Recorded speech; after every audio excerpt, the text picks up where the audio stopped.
The Triforce of Wisdom, Link. Aloha, Mike the Gaming Road Warrior here. Today's show we're going to be talking about The Legend of Zelda. The Legend of Zelda is a series that I've always held close to my heart. Like many people, I grew up playing the games on the NES to the Super Nintendo and beyond. Then the series evolved into something new and exciting every single time while remaining true to the core formula. Well, except Zelda 2, which is definitely different from the other two games, but we'll get to that. Hey, what happened to your leg? Oh, it's nothing. Pulled a muscle dodging boomerangs. Goes with the territory, you know. Yeah. As a fan who has been there since the beginning, playing through Tears of Kingdom felt transformative. It was like this was the fully realized version of Hyrule that I always wanted to explore. And while there's no denying the insane heights and depths that the latest entry in the franchise goes to, I wanted to stop and take some time to appreciate the games that started it all. So, whether you're a longtime Zelda fan or someone who is just discovering the series now, join me as I take a look at the original Legend of Zelda Trilogy.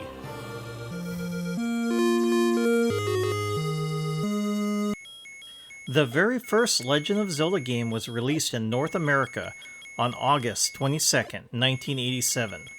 Sure, it looks dated now, with its simple sprites and limited colors, but this one game did more for gaming history than almost any other game that year. It introduced us to the land of Hyrule, a princess named Zelda, her knight and protector Link, and the evil sorcerer they are constantly at war with, Ganon.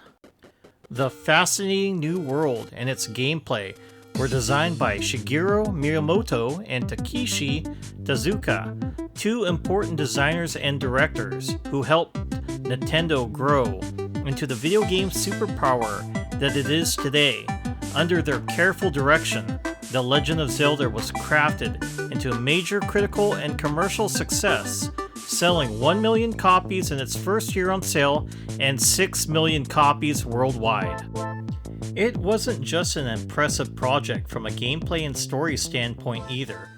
Technological advances were made for The Legend of Zelda, as it was the first cartridge for a home console to pack an internal battery that facilitated actual save data.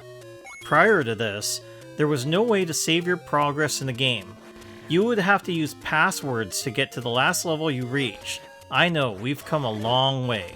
Actual development for The Legend of Zelda began in 1984, and it was intended to be a launch title for the Famicom Disk System in Japan.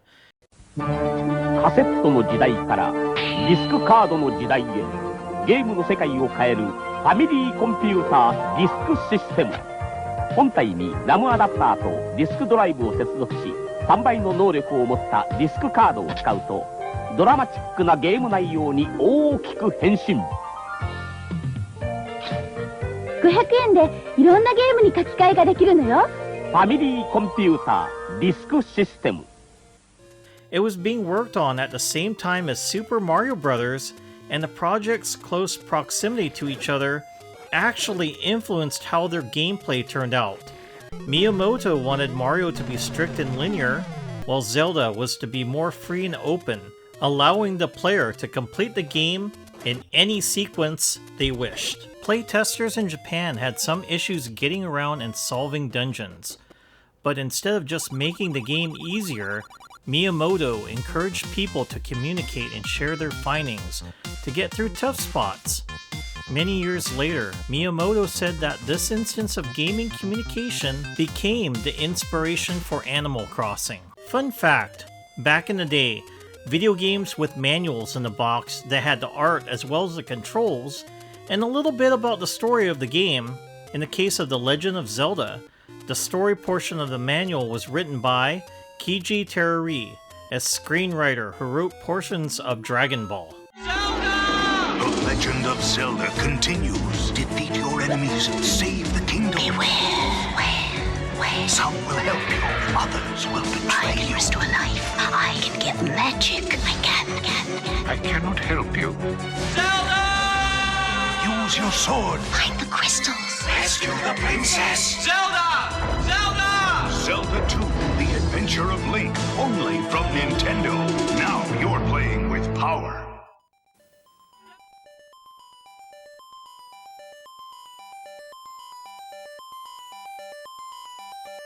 Considering the incredible success of The Legend of Zelda, it didn't take long for Nintendo to get to work on a sequel.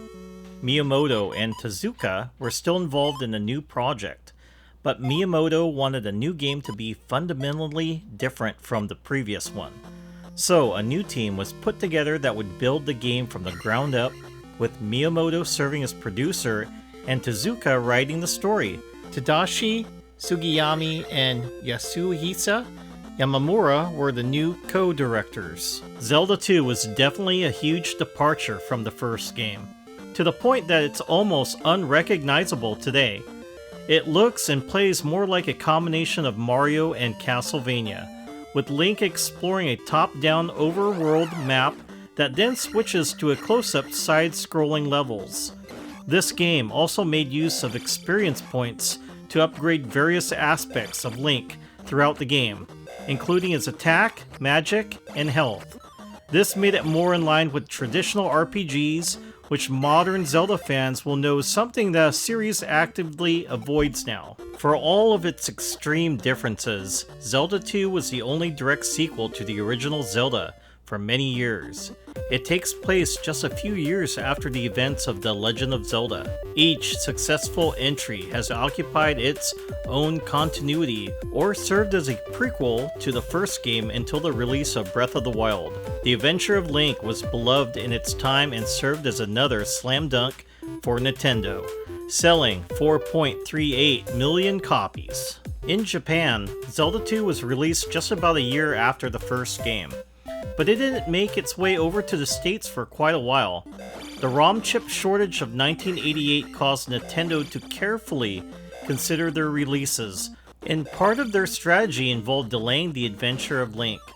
So while Japan was enjoying Zelda 2 from January 1987, Americans didn't experience the game until December 1988, almost 2 years later. Fun fact, while Zelda 2 The Adventure of Link was a departure from the Zelda formula that was never revisited, not everything from that game was thrown away for future titles.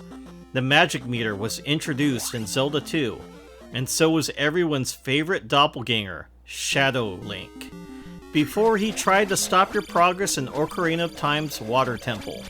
Shadow Link was the final boss of Zelda 2.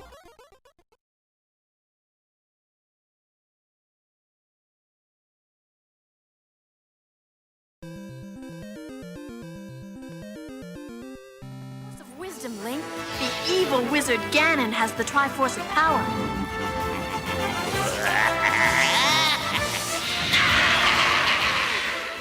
After the release of Zelda 2 The Adventure of Link, the hype surrounding Zelda and other Nintendo properties was reaching a fever pitch.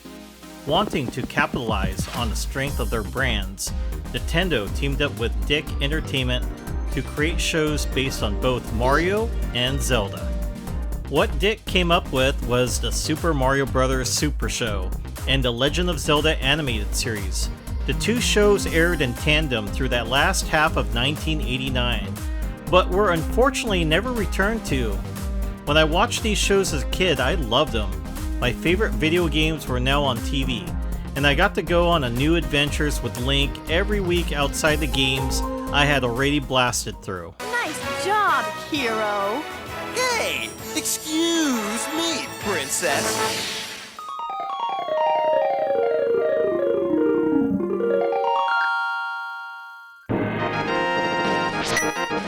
Nintendo finally released another Zelda game, 1992's The Legend of Zelda: A Link to the Past.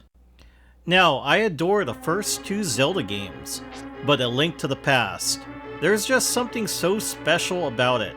It's the third game in the series, but chronologically it goes back in the timeline to before the first game, serving as a prequel to the entire Zelda mythos. You still play as Link, and Ganon is still the bad guy, but this game throws away the mix of gameplay Zelda 2 had in favor of the formula that was established in the first game. This time it calls you to the ultimate battle of good against evil. To a quest few are prepared for, and fewer still survive. But perhaps now the power is within your grasp. It's the game that's already a legend. The Legend of Zelda, A Link to the Past. Only on the Super Nintendo Entertainment System. Now you're playing with superpower.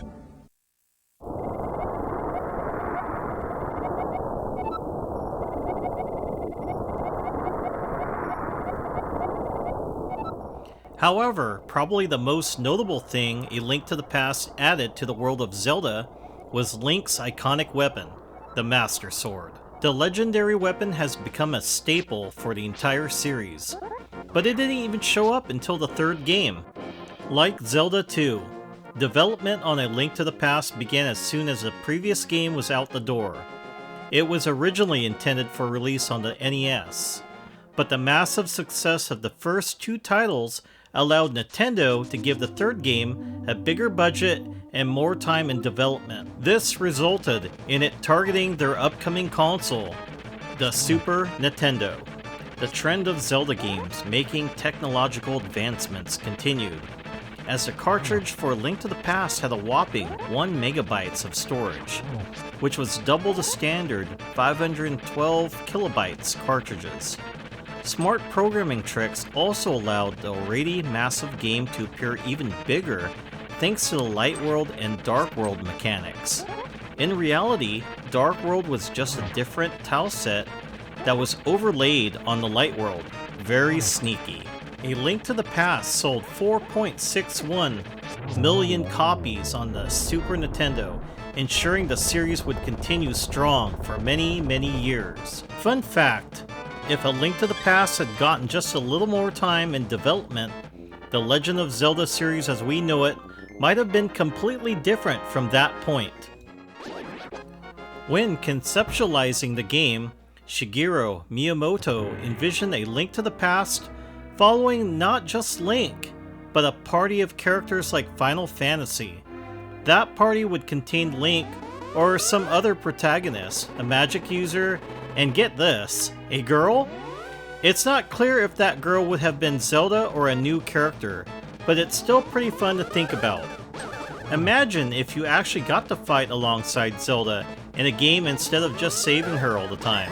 And then you could have a dedicated button that would make Link shout, Hey, excuse me, princess. That cartoon was definitely a favorite of mine growing up. Zelda, A Link to the Past is the game that got me into playing the older NES Zelda games, in which I asked my mom to buy for me for my birthday gift, and here's the original box, but unfortunately I didn't hang on to my game manual and map. I ended up finding another copy with everything minus the box since I got the box here anyways. I also appreciate playing Zelda 2 now compared to when I played it as a kid. Didn't like it back then, but as an adult I enjoy it very much. The game that sealed the deal with me also was Wind Waker, which I'll probably cover in another video. Well, thank you for stopping by and watching my video, fellow Gaming Road Warriors, and remember, gaming is your road to adventure. Take care, everyone.